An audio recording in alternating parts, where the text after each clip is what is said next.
My name is Michael Carson, and I'm a United States Army combat veteran. I served the United States Army 19 years, 5 months, 22 days. I grew up in Bovina, Texas, a little farm town kid, and farming, ranching, loved my life. Knew I didn't want to be a cowboy or a rancher. Wound up signing up for the United States Army. I was supposed to go to the Army National Guard, and ended up swearing in on 9/11. And I was at MEPS in Amarillo, Texas.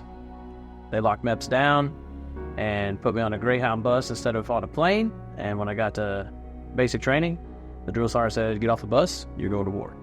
I told him that my recruiter told me that I was supposed to spend 1 week in a month and 2 weeks in the summer, and that I was going to just do 1 week in a month, and it was supposed to be awesome. But as we all know, that's not exactly how those things go. So I spent the next 14 years active duty. And I finished up my career as a National Guardsman. And afterwards, I went to war in 05, 06, served in Iraq. Saw my first vehicle-borne IED about 2 months in. It hit the gate in Al Diwania and killed the 2 gate guards. About that point forward, my life began to change. The way I saw people, things, began to be very hyper-vigilant, and really started to develop PTSD symptoms, but I didn't know what PTSD was. I came home from war, started to have flashbacks and nightmares, started drinking heavily. My friend and I were drinking one night, and the next morning, I ended up finding him hanging in his closet. That really sent me down a spiral of guilt and shame.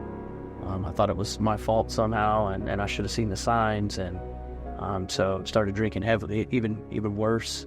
Dove into work, was instructing at the time in the Army, and was basically a functioning alcoholic. And so tried out the worldly things. I thought, hey, get a wife and a white picket fence and a couple of kids and a big nice truck and a boat, and you'll be happy. So tried all those things out. And unfortunately, those things, they didn't bring me lasting comfort or joy in any way. Temporary, sure, but drinking was the only thing that worked. Wound up getting a DWI. In order to get out of that DWI, I decided that I was better off serving overseas, so I jumped on another mission going to Kosovo. That mission, I got on the worst firefight that I'd ever been in my life. I watched one of my best friends in there get beat to death. 3 Purple Hearts came off that mission. I got blown up, captured, drug into Serbia, rescued, and came back even worse off than I was when I went. I went right back to drinking. Tried to have another child, and brought me some joy, but still wasn't enough. So after I got another public intoxication, and figured out that maybe drinking was an issue. So tried to white knuckle it and stop, and did for a few months.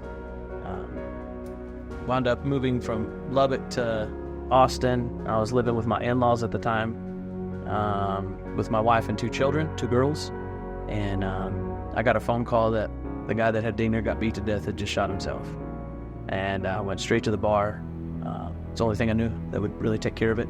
In the moment, got some text messages from my father-in-law at the time, saying some pretty nasty stuff, and made me very angry. And I called my wife at the time and proceeded to tell her that I was going to kill her dad. Very vulgar language and screaming. And she was recording a phone call, and I got there, got arrested for terroristic threat on a family and harassment charges. After spending some time in jail, I thought that maybe I had some issues. I needed to get them taken care of, and so I went to a treatment facility in Waco. And during that time, I started to learn about cognitive behavioral therapy and cognitive processing therapy, and really started to dive in to try to heal myself. And those things worked. They put a Band-Aid on some stuff, but it really didn't bring true healing. And after a series of events, I ended up getting divorced, wound up back in Lubbock, partying, got addicted to cocaine, dove into methamphetamines because cocaine was too expensive. And before I knew it, I was homeless, addicted to methamphetamines, and I was living out of a trap house, which is basically a place where prostitution happens and some nasty stuff going on. And I was sitting on my cot. I was laying on a cot, and I was on about 31 prescription different pills from the VA. And I remember looking at the pills, and I was like, maybe Griego and Solano got it right. Maybe I'm the problem. Maybe I just need to take it out. And so I ended up ingesting all 31 prescription pills, ingested 3.5 grams of methamphetamines and a gallon of liquor, trying to kill myself. And I woke up 3 days later and thrown up all over myself, messed myself, and was going to go re-up because it was the only thing I knew that would take care of it was the drugs. I was cleaning myself up. One of the druggies in the house said, that guy needs God or something. I was like, man, maybe that's what it is. So I was like, well, where do you find God? I think you find him in the Bible. I grew up in Texas. You can't not know about God. And so I Google Bible on the almighty Google and find the YouVersion Bible app. And so I clicked on it and downloaded the app. And mind you, I'm going to re-up on my drugs. And so at this woman's house, the verse of the day was, do not even proceed by the woman's door. Of course, I thought that the FBI had tapped my phone or some craziness had happened, but really what it was is God was speaking to me. And the only way to really find that out was to have and find a real Bible. Because I took the SIM card out of my phone and, made it turn my phone off. And so I found a real Bible and I opened it up to the verse that it had quoted, and it was Proverbs 5, verse 8. It was talking about the promiscuous woman and how many men had lost their way, and that you shouldn't even walk by the woman's door. And in that moment, I knew that God was real and that he was talking to me. I began to read daily devotionals. I put my SIM card back in my phone and just started saturating myself in the Word of God. Reading daily devotionals, 7-day devotionals in 20 minutes. And God began to really just transform me from the inside. He started to show me that there was a love that I had never experienced before in my life, that all of those things that I'd went through, that he was right there with me, that he saw all my friends, and he wanted to comfort me. And so he did. He brought me a peace that I'd never felt before in my life. And through a series of events, I wound up getting a hold of a combat trauma healing manual. It's a manual that we teach out of here at our church. And it's our veteran and first responder ministry. We have 3 different manuals we teach out of, but the 2 that we teach out of here is a first responder healing manual and a combat trauma healing manual. And it's really Christ-centered solutions for first responders and veterans who struggle with PTSD or symptoms of trauma in any way. And I started reading this manual, and it started giving me a basic understanding of what it was, and what happened to me. I didn't really understand it. I'd always viewed God as an enemy. I needed somebody to blame for all the bad things that were going on in the world. And so this manual helped me understand that God was an ally and not an enemy. And then it started to explain to me that there is a real enemy out there that wants to kill, steal, and destroy me. And he had his hands, and he had a real strong grip on me. But God was so much stronger. And it really started explaining that I needed a proper healing environment to heal in.